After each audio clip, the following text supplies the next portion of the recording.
আসসালামু আলাইকুম। আজকে আমি তৈরি করব মিক্সড ভেজিটেবল শীতের। সো এখন আমি একটি প্যানে তেল নিয়েছি আন্দাজ মতন, দুটো শুকনো মরিচ দিয়ে দিলাম। তারপর একটুখানি পাঁচফোড়ন দিয়ে দেব। একটু স্মেল বের হলে দিয়ে দেব পেঁয়াজ কুচি। পেঁয়াজগুলো একটু ভালো করে কপি, মূলো, আলু, গাজর একটু নাড়াচাড়া করে নিব।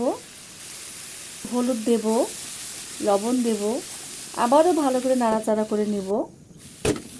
একটু ঢাকনা দিয়ে দিব।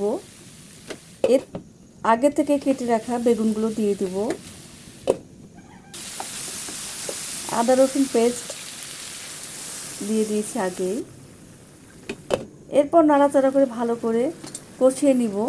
তারপর ধনিয়ার পাতা দিয়ে দিব, একটু ধনিয়া গুঁড়া দিব, একটু জিরার গুঁড়া দিব। বাস এই তো হয়ে গেল।